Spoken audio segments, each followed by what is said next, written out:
magazine vraiment design, très déco, absolument mode et terriblement chic, c'est version française. Et aujourd'hui, je vous propose une émission spéciale autour du design. C'est parti.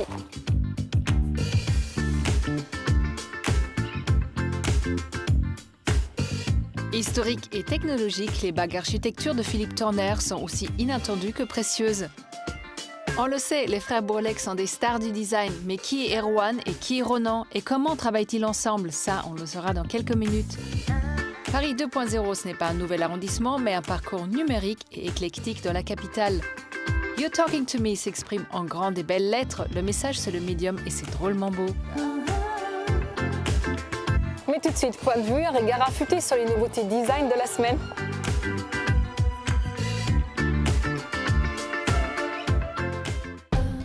Rien ne se perd, tout se transforme en œuvre. Grâce à la réserve des arts, chute de cuir, bobines de fil, planches et clous, l'association récupère déchets et invendus auprès d'entreprises et les revend au poids aux artistes qui viennent fouiller dans cet incroyable bric-à-brac. Étudiants, décorateurs et créatifs peuvent adhérer et participer au grand recyclage. Résidence artistique, production, atelier, exposition, démonstration, boutique, restaurant, enfants, start-up, danse, art plastique, théâtre, livre, expression, déambulation. Le 104, c'est tout ça, un lieu hybride, résolument créatif, culturel et surtout populaire. Qui se souvient qu'ici était autrefois le service des pompes funèbres de Paris? Un photographe plus une ville égale portrait de ville. De Moscou à Chamonix en passant par Vancouver ou Dubaï, la jolie collection créée par les studios Beepole continue de nous faire voyager à travers l'œil sensible et original de ces artistes. L'objet est aussi beau et singulier que son contenu. L'indispensable de la semaine pour garder le cou au chaud cet hiver, c'est le carré Hermès. Mais pas n'importe lequel, celui pensé et dessiné par Julio Leparc, un artiste argentin, l'un des maîtres de l'art cinétique. Le résultat, une variation de combinaisons colorées infinies et psychédéliques démentes.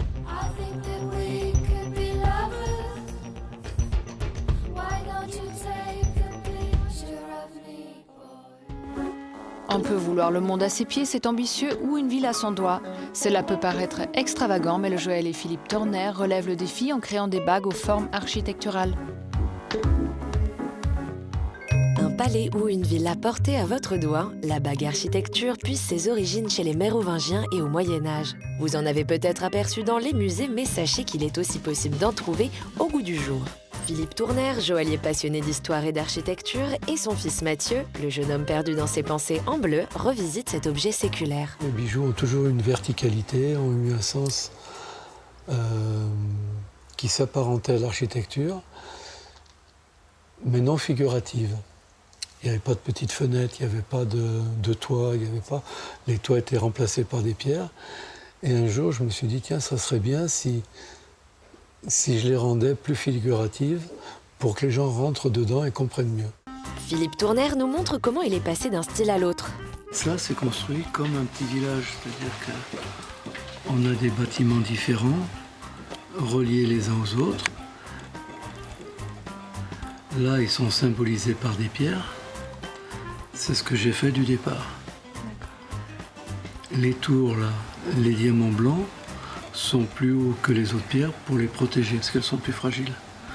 Mais comme à l'entrée d'un village, il y avait des tours qui protégeaient la cité. À l'origine, ce sont les Juifs qui donnaient à leurs fiancés une bague représentant la demeure qu'ils souhaitaient leur offrir. Désormais, votre maison de Palavas-les-Flots, votre ville préférée ou votre château en Espagne peuvent orner votre main. Alors que les Turner ont recours à des techniques de moulage très anciennes pour certains bijoux, ils utilisent la 3D pour les bagues architecture. C'est un bond de plus de 5000 ans dans les procédés de fabrication, simplement en entrant dans cette pièce. Ici, on est sur un logiciel qu'on n'a pas l'habitude de trop voir en bijouterie. C'est un logiciel 3D, donc où on s'amuse à construire le bijou. C'est vraiment de la construction, là, comme on voit à l'écran. On crée ces formes, comme ceci, afin d'obtenir le design de bague qu'on souhaite à la fin. On voit petit à petit les détails qui ont été rajoutés, mais vraiment par construction, donc c'est-à-dire qu'on crée des formes et ensuite on vient par exemple comme ici, tu peux ajourer des fenêtres comme ici. C'est vrai qu'au départ, on est passé un peu pour des ovnis dans le métier parce que les gens disaient que ça ne se faisait pas d'utiliser la 3D. Maintenant, il n'y a plus une maison de bijouterie qui se passerait de la 3D. On gagne en qualité, on gagne en temps, c'est vraiment quelque chose, et surtout en créativité, on est en nos limites. Pour les bijoux architecturaux, c'est vrai que la 3D, c'est essentiel. Mais comment faisait-il au Moyen-Âge sans imprimante 3D? Au Moyen-Âge, souvent, c'était sculpté à même le métal. Moi, j'en ai déjà fait en métal. Le résultat est beaucoup moins joli. J'y passe beaucoup plus de temps. Et ce que le client recherche, c'est quand même quelque chose de joli. Et si moi, je peux en faire à la main, mais ça va... On n'a pas le même détail, le même degré de finition, la même qualité. À droite, l'impression 3D en cire, à gauche, la bague en or pas encore polie. La bague est sortie en cire, comme ceci, qu'on a moulée dans le plâtre. Et on a, dans notre moule en plâtre, on a mis de l'or pour obtenir voilà, la même bague en or. Malgré l'aspect assez mat du bijou, c'est bien de l'or. Et pour le rendre brillant, il faut passer au polissage. Mais avant cela, un peu de soudure pour ajouter un toit rose au monastère.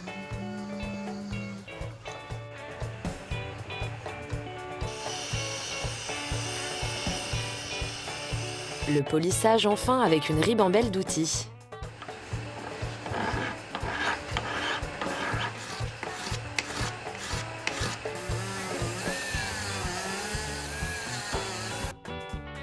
Dieu que ce toit de monastère brille, et pour une touche plus chic, le sertissage. Ici, on ajoute à ce modèle 2 diamants à la demande du client. La bague architecture n'a désormais plus aucun secret pour vous. Cependant, l'atout de la maison Tournaire, c'est sans doute l'effet de surprise. Lorsqu'on voit une telle bague, on ne s'attend pas à découvrir l'univers miniature qui existe sous cette toiture. Masse provençale ou ville colossale, vous trouverez forcément bague à votre doigt. Leurs objets s'exposent partout dans le monde. Une exposition entière leur a même été consacrée par le Centre Pompidou de Metz. Ronan et Erwan Bouroulec sont sans aucun doute la fratrie la plus productive et créative du design. Les frères Bouroulec, ce sont eux, Erwan et Ronan. Ces deux garçons discrets originaires de Bretagne sont aujourd'hui des figures emblématiques du design Frenchy. Ils séduisent le monde et enchaînent les beaux projets. Ils ont développé au fur et à mesure des années un style réfléchi, drôle et poétique. Mais alors, comment on travaille en famille ? Les choses sont passées de manière assez simple. J'ai eu la chance d'avoir du succès assez rapidement, d'avoir besoin d'aide, d'assistance. Et Erwan s'est avéré être mon frère, être brillant et donc être un très bon assistant pendant quelques temps. Et très rapidement, Erwan est devenu plus qu'un assistant et on s'est mis à partager dès le début la réflexion sur les projets. Pour moi, la question de l'objet, la question du design est souvent une question d'intelligence collective. Le fait d'avoir à partager dès le début de la recherche, les premières idées, c'est quelque chose d'important. En général, un projet, quand il sort d'ici, c'est qu'il a suivi nos foudres réciproques, ce qui fait qu'en général, il est plutôt armé à fonctionner ailleurs, disons. Dans l'Est parisien, voici l'atelier des frères Bouroulec, baigné de lumière. Ici, ils réunissent les talents qui travaillent avec eux derrière leurs ordinateurs ou en pleine création de maquettes, et toujours dans le calme et la sérénité. Et avant tout, un projet, ça commence par un bloc de papier et une bonne armée de crayons. Le dessin, pour moi, c'est quelque chose d'un peu de l'ordre de la sténographie, en fait. D'une certaine manière, c'est d'imprimer ce à quoi je pense d'une manière permanente. Donc ça accompagne en permanence le fait de penser. C'est comme une mémoire permanente. Une mémoire est un moyen de communiquer, comme pendant cette réunion autour d'une chaise. L'échange se fait par les dessins qui se répondent, puis l'objet devient réel. Ce qui fait un bon projet dans tous les cas, c'est le fait d'une balance assez juste entre différents paramètres, entre la légèreté, la beauté, la fonction, l'ergonomie, le confort, le prix, le poids. Pour moi, une bonne chaise est un peu comme une chanson, en fait. La discipline de designer est une discipline qui est en relation avec la vie. Les objets sont des objets usuels qui, de temps en temps, sont exposés. Effectivement, c'est notre cas, mais avant tout, c'est des choses qui sont censés fonctionner, marcher. La bibliothèque des frères Bouroulec est un reflet de leurs inspirations cosmopolites et transculturelles dont fait partie le Japon, inspirant par l'évidence et la simplicité qui collent à leur style. Leur patte, c'est aussi un savant mélange entre technologie moderne et technologie ancestrale. Notre travail est à la fois, dans certains cas, vraiment lié aux technologies et à de nouveaux aspects, des inventions techniques. C'est un peu le cas de cette chaise qui est vraiment réalisée avec une très grande finesse. Et en même temps, si on prend ce morceau de textile qui se trouve en dessous, sur le plan du tissage, sur le plan technique, ce sont des techniques qui sont quasiment millénaires. Les frères Bouroulec sélectionnent très précisément un petit nombre de projets sur lesquels ils veulent travailler pour s'y investir totalement. Mon ambition n'est pas d'avoir une agence énorme, mais de choisir très précisément par an quelques projets, pas plus, et de passer le temps nécessaire pour les développer. Et justement, parmi les derniers projets, une télé Samsung qu'Erwan présente chez Colette. 3 ans de travail pour voir naître cet objet qui, comme le disent les frères, soit agréable à voir sous tous les angles. Élégante, c'est un hybride entre un écran et un meuble. L'impression d'un objet monobloc, un tableau noir en miniature. Un de ses derniers projets en date également, c'est le kiosque, un pavillon en plein cœur des Tuileries à Paris.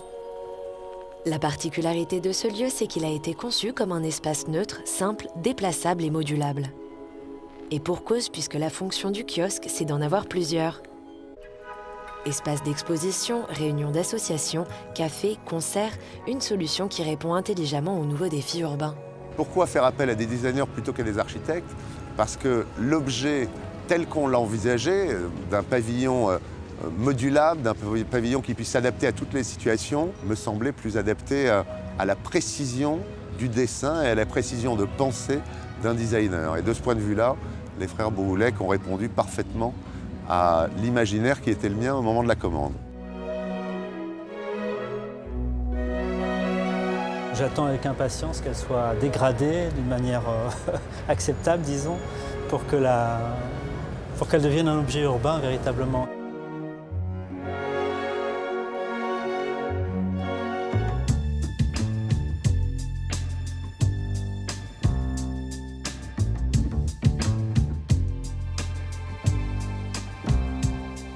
Bonjour Erwan Bouroulec et merci de nous recevoir dans votre atelier. Bonjour, bienvenue. C'est toujours facile quand vous travaillez aussi bien pour les industriels que pour, comme vous disiez, des artisans de haut vol, de faire des compromis puisque forcément il faut en faire. Vous ne restez, j'imagine, rarement sur un dessin initial. Moi, j'entends pas l'idée de compromis. Pour moi, en fait, les fabricants, c'est comme des orchestres. Donc, l'industrie, c'est le grand orchestre philharmonique. Un petit artisan, ça peut même être une personne seule avec sa guitare. Et je ne pense pas qu'on imagine demander à un compositeur si l'orchestre est source de compromis. Et bien sûr, l'orchestre doit être pris en compte. Il ne peut pas aller faire jouer plus vite que la musique, d'une certaine façon. Donc moi, effectivement, il y a énormément de paramètres que je connais, avec lesquels je joue, mais je ne les vois pas de l'ordre de la contrainte, en tout cas. Comment ça se passe, la collaboration avec votre frère? Alors, Ronan et moi, c'est l'enjeu, dans le fond, c'est surtout un dialogue permanent. Donc on fait tout ensemble, mais c'est vrai que relativement récemment, on a un peu évolué par rapport à ça, où avant on était vraiment toujours dans tous les détails ensemble. Et quand là maintenant, l'un peut être à l'intérieur d'un projet, peu importe lequel, l'un est plus proche du cœur du projet, quand l'autre a des fois un regard un peu plus extérieur. Et c'est assez important parce que effectivement, les règles de la fabrication peuvent nous amener dans des directions qui n'ont pas forcément grand-chose à voir avec celui qui va utiliser à la fin. C'est bien d'être dedans et d'être extérieur. C'est important pour vous de garder des racines? Je pense qu'il y a toute une partie du design où en fait on cherche à faire éclore plein de choses qui existent par-delà nous dans les techniques. Et souvent, dans les techniques, il y a aussi beaucoup de traditions, il y a beaucoup de culture, il y a beaucoup de gens qui ont façonné les choses. Donc oui, les racines, c'est très très important. Merci beaucoup. Je vous en prie.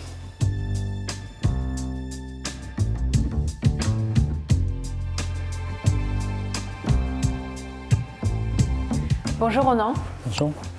Le dessin prend une grande partie de votre travail. Vous l'avez même archivé. Vos dessins sont classés depuis des années. Un livre est sorti sur vos dessins. Vous êtes très ordonné, en fait, très discipliné. C'est ce que vous pensez, oui. Non, enfin, en fait, ce qui est assez drôle, c'est que je pense qu'on a une manière qui semble être une manière très simple et très évidente, mais vous voyez ici, vous voyez l'environnement, c'est un vrai bordel complet. Donc je pense que pour arriver à quelque chose qui paraît être une synthèse, tant à travers certains dessins ou dans nos objets, je pense qu'on passe par des phases extrêmement hétéroclites. Et donc voilà. Mais non, on est très très bordélique. 3 mots pour définir les frères Bourlec. Je pense qu'on est passionné, c'est ce qui fait que notre organisation de travail est la suivante, c'est-à-dire qu'on a une toute petite équipe, on fait peu de projets en fin de compte. Je pense que c'est difficile de travailler avec nous puisqu'on est extrêmement exigeant et que jusqu'au dernier moment on peut tout remettre en cause parce qu'on considère que c'est pas suffisant, que c'est pas bien. Là, je viens de passer une très mauvaise nuit parce qu'on vient d'imprimer des affiches. Je suis pas exactement content de la valeur du verre et donc je me suis dit que c'était terrible et que c'était. Mais je pense aussi que c'est intéressant de travailler avec nous parce que je pense qu'on fait partager et qu'on partage aussi une forme de passion et qu'il n'y a rien de plus beau dans la vie que la passion, je crois, cette envie de faire mieux et de changer les choses pour le mieux, même si probablement que souvent on se trompe et qu'on va dans des directions discutables, mais en tout cas on cherche à faire différent, à faire mieux, voilà. Donc si on peut les résumer un tout petit peu, c'est passion, exigence. Passion, exigence et naïveté probablement. D'accord. Ouais. Merci beaucoup. Oui, d'accord, voilà. Merci beaucoup.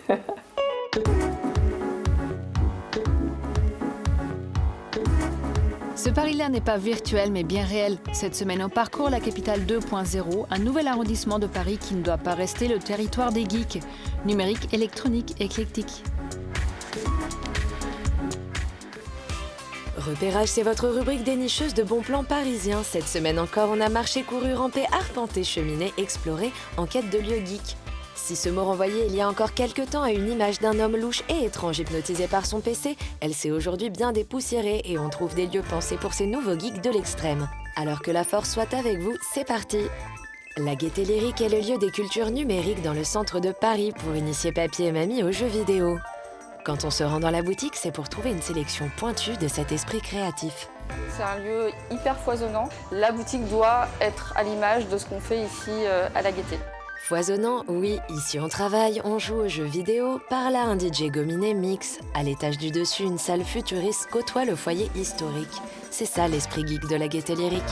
C'est vrai que pour moi, le terme geek, ça s'adresse surtout à des gens qui vont chercher des choses dans l'imaginaire. Ça peut intervenir dans des tas de domaines différents. À la boutique, on trouve tout. Littérature, presse, objets éducatifs, ludiques et originaux. Une vraie ressource d'objets branchés. On essaie d'avoir des objets qu'on ne trouve pas forcément ailleurs, d'aller au-devant aussi de l'innovation.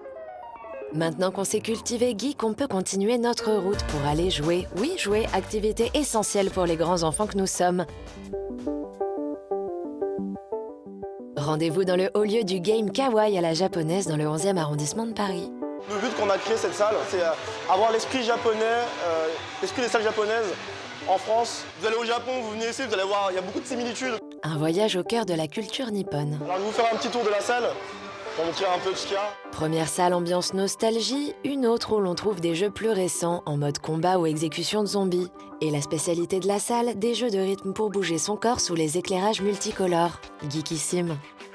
C'est vraiment accès à toutes sortes de personnes, de plusieurs milieux socio-culturels complètement différents ou d'âge complètement différents. Ils jouent ensemble et c'est pas partout qu'on voit ça, quoi. Maintenant qu'on a écumé des game over, c'est le moment d'aller boire un verre dans un bar un peu spécial. Si vous passez devant sans savoir ce que c'est, le dernier bar avant la fin du monde peut vous sembler un lieu un peu étrange, voire flippant. Mais c'est le bar geek par excellence. E.T. nous accueille, pourquoi pas. À l'intérieur, des tas de clins d'œil à la culture geek et à tous ses univers. Science-fiction, médiéval, fantastique, manga, comics, séries, jeux vidéo, tout y est. C'est un espace d'expression de toutes les cultures de l'imaginaire. Des salles aux ambiances différentes. Au sous-sol, tout dépend si vous êtes d'humeur futuriste, pirate, spécialiste ou médiévale. À toute heure de la journée, on peut boire un verre, manger ou profiter des livres et des jeux de société. Sinon, il y a aussi le blind test du geek ou des conférences. Tout ça en plein cœur de Paris. Le bar a été créé dans l'idée de faire un espace d'échange et de découverte de toutes ces cultures-là pour que le mot geek, qui a été utilisé de manière assez péjorative par le passé, ne le soit plus et que chacun puisse voir ce qu'il y a derrière ces cultures-là. Un monde à découvrir, une véritable culture à explorer.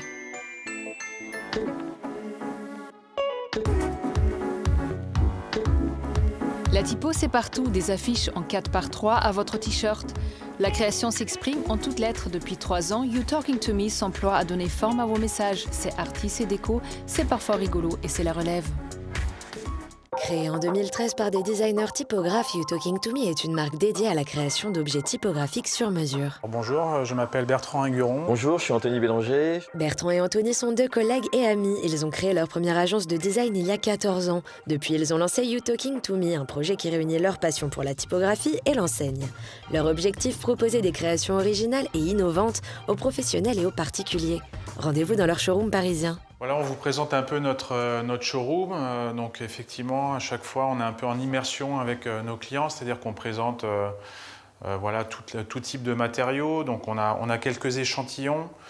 L'idée, c'est que le client puisse un peu découvrir un peu l'univers et s'imprègne complètement des matériaux possibles.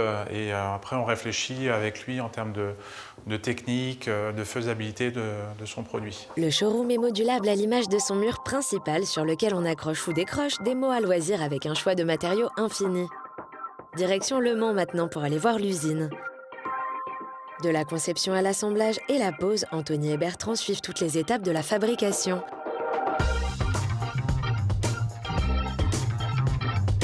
Ici, des artisans au travail et des machines qui bougent toutes seules. Le tout au service des créations de You Talking to Me. On est des fous de typographie. On s'éclate à dessiner vraiment de la typo au quotidien et on a voulu justement faire transpirer, on va dire, notre création dans cette nouvelle société, dans cette nouvelle structure. On avait un véritable besoin de retour aux sources, de concevoir, de créer. Et grâce à cette marque, on arrive à faire ce qu'on veut aujourd'hui. En référence à la célèbre phrase de De Niro dans Taxi Driver, You Talking to Me veut que ses créations interpellent pour les marques comme pour les particuliers. Une marque aujourd'hui va mettre en avant, mettre en scène sa marque au niveau de l'enseigne. Donc elle peut être lumineuse, elle peut être à l'intérieur, à l'extérieur. Donc on touche un peu à tous ces domaines-là. On a envie de sortir de ce côté standardisé. Les créateurs travaillent énormément les différents matériaux. À l'origine de leur concept, le projet inédit de conjuguer enseigne et végétal.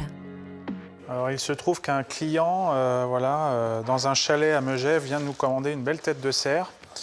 Et en l'occurrence, il nous l'a demandé en bois et avec des végétaux stabilisés. Les végétaux stabilisés sont de vrais végétaux coupés et trempés dans de la glycérine 100% naturelle. Ils ne vieillissent pas. Cette tendance green est très en vogue. L'exigence de la marque, c'est également celle d'un travail sur mesure de qualité effectué en France. On a besoin d'avoir les meilleurs artisans près de nous. Donc c'est pour ça qu'aujourd'hui, on travaille à 200 km de Paris. Et puis surtout pour le côté premium, le côté qualitatif. Aujourd'hui, on a des artisans très compétents en France et on voulait vraiment travailler à leur côté. Pour les particuliers, aujourd'hui, le sur-mesure et la personnalisation sont de plus en plus présentes. Et aujourd'hui, d'avoir une enseigne dans son salon avec le mot qu'on a choisi, la couleur et la matière, permet d'avoir un objet design personnalisé dans ses murs. Avec You Talking to Me, on pourra être Jean-Claude Duss ou Chloé ou David, afficher son amour pour New York, Rome, Las Vegas, même si on n'ira jamais, ou rester parisienne forever, afficher sa joie dans les quartiers rouges, dire des banalités comme « Merci, joyeux Noël, je t'embrasse mon amour ».